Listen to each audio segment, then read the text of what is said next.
अस्सलामुअलैकुम everyone, my name is Kashif Aziz. आज हम इस लेक्चर के अंदर प्रूव करेंगे कि स्क्वायर रूट टू जो है वो एक इर्रेशनल नंबर है। ना सिर्फ स्क्वायर रूट टू बल्कि जितने भी इस टाइप के नंबर्स होते हैं जिनका परफेक्ट स्क्वायर रूट एग्जिस्ट नहीं करता, अंडर स्क्वायर रूट आते हैं, तो वो तमाम नंबर्स जो है वो इर्रेशनल नंबर्स होते हैं और उनको कैसे आप इर्रेशनल प्रूव कर सकते हैं। सो आपके सामने मैंने प्रूव किया हुआ है, करके दे दिया है कि स्क्वायर रूट टू जो है वो एक इर्रेशनल नंबर है। सो प्रूव आपके सामने मौजूद है, जस्ट मैं आपको समझाऊंगा कि किस तरीके से मैंने जो है वो स्टेप बाय स्टेप इसको प्रूव किया है। So let's get started. सबसे फर्स्ट ऑफ ऑल हमने ये प्रूव करना है, prove that square root two is an irrational number. Square root two जो है वो एक इर्रेशनल नंबर है, बट लेकिन हम इसको जानबूझ के सपोज करेंगे कि एक रैशनल नंबर है। इस वे से हम उसको प्रूव करेंगे। इस वे को बोलते हैं कॉन्ट्रडिक्टिव प्रूफ। कॉन्ट्रडिक्शन के साथ हम इसको प्रूव करेंगे। तो मैंने नेक्स्ट स्टेप में क्या लिखा है, प्रूव में मैंने लिखा है कि if possible let square root two is a rational number, कि अगर ये मुमकिन है तो हम इसको रैशनल सपोज कर देते हैं। तो हमने इसको रैशनल सपोज कर दिया। अब every rational number can be written in the form of P upon Q. हर रैशनल की ये डेफिनेशन है कि उसको आप पी ओवर क्यू के फॉर्म में लिख सकते हैं, उसकी डेफिनेशन है। तो मैंने लिखा स्क्वायर रूट टू को भी फिर हम पी अपॉन क्यू के फॉर्म में लिख सकते हैं, क्योंकि हमने इसको रैशनल सपोज कर दिया। तो every rational number can be written in this form P upon Q. और हमें ये भी पता है कि P एंड Q यहाँ पे दोनों के दोनों इंटीजर्स होते हैं रैशनल में, अगर आपको रैशनल की डेफिनेशन याद हो, और Q यहाँ पे ज़ीरो नहीं होना चाहिए। ये तो रैशनल की डेफिनेशन है सिंपल सी। लेकिन यहाँ पे मैंने एक एडिशनल बात की है। वो एडिशनल बात क्या है फ्रेंड्स? सो मैंने लिखा है कि P and Q are relatively prime. अब रिलेटिवली प्राइम से क्या मुराद है, इसको आप समझिएगा। ये रिलेटिवली प्राइम से मुराद ये है कि P एंड Q जैसे कि दोनों हैं, तो इनमें जो कॉमन है वो जस्ट वन होना चाहिए, should be one.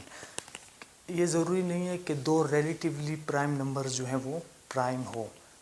Let's suppose that मैं कहता हूँ कि जैसे कि 3 एंड 4 है, तो 3 एंड 4 तो जो है वो रिलेटिवली प्राइम तो है, लेकिन जो 4 जो है वो प्राइम नहीं है। तो रिलेटिवली प्राइम से मुराद ये होती है कि ग्रेटेस्ट कॉमन डिवाइज़र भी आप उसको कह सकते हैं, या रिलेटिवली प्राइम भी कह सकते हैं। इनके दरमियान जो कॉमन है वो वन होना चाहिए, ये मुराद होती है रिलेटिवली प्राइम से। अब इसको आप स्क्वायर लेंगे। सो मैंने स्क्वायरिंग किया तो स्क्वायर स्क्वायर रूट कैंसिल हो जाएंगे, स्क्वायर स्क्वायर रूट कैंसिल हो जाएंगे, तो राइट हैंड साइड पे बचेगा P square over Q square.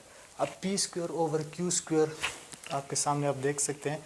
अब इसी अंदाज से 2 is equals to P square over Q dot Q, या जो क्यू स्क्वायर था इसको मैंने ब्रेक कर दिया क्यू डॉट क्यू की फॉर्म में। उम्मीद करता हूँ यहाँ तक आपको समझ आ गई होगी। नेक्स्ट मूव करते हैं। नेक्स्ट मैंने ये किया कि जो क्यू डॉट क्यू था, एक क्यू को मैंने यहाँ पे मल्टीप्लाई कर दिया, डिवाइड हो रहा था तो यहाँ पे मैंने 2q is equals to P square over Q. यहाँ तक स्टोरी उम्मीद करता हूँ समझ आ गई होगी। अब अगर आप लेफ़्ट हैंड साइड पे ज़रा गौर कीजिएगा, लेफ़्ट हैंड साइड क्या है? Left hand side is a pure integer. मैंने लिखा कि लेफ़्ट हैंड साइड जो है वो प्योर इंटीजर है। क्या मतलब प्योर इंटीजर है? 2 इज़ एन इंटीजर, 2 एक इंटीजर है, and q is also an integer, q भी एक इंटीजर है। सो दोनों की प्रोडक्ट भी क्या होगी? एक इंटीजर नंबर ही आएगा। ऑब्वियसली मैं कहता हूँ कि लेट्स सपोज दैट q मेरे पास 3 है, तो 2 3 से मल्टीप्लाई होगा 6 आएगा, तो 6 इज़ ऑल्सो एन इंटीजर, 6 भी एक इंटीजर है। तो मैंने लिखा कि left hand side pure integer है, but right hand side is not pure integer.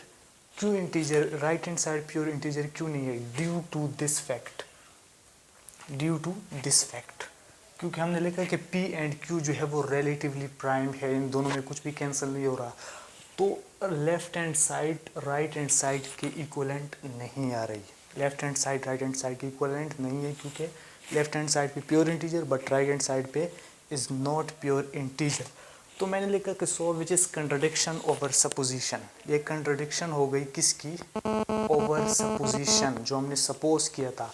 Suppose हमने ये किया था कि स्क्वायर रूट टू जो है वो एक रैशनल नंबर है, तो अगर उसको कंट्रडिक्ट कर रहा है, उसके मुखालिफ जा रहा है, तो हम ये कहेंगे कि हैंस स्क्वायर रूट टू जो है वो एक इज़ एन इरेशनल नंबर, और हमने यही प्रूव करना था कि स्क्वायर रूट 2 जो है वो एक इरेशनल नंबर है। सेम इसी तरह अगर आपको पेपर में आ जाता है कि स्क्वायर रूट 3 को प्रूव करें इरेशनल नंबर है, सेम यही मेथड है। जस्ट आपने क्या करना है, स्क्वायर रूट 2 की जगह पे आपने स्क्वायर रूट 3 को लेके आए, बाकी सारा यही प्रोसेस होगा। उम्मीद करता हूँ कि इस लेक्चर की जो फर्स्ट लेक्चर था आज का समझ आ गई होगी। वीडियो पसंद आई हो तो लाइक, शेयर और चैनल को सब्सक्राइब कीजिएगा।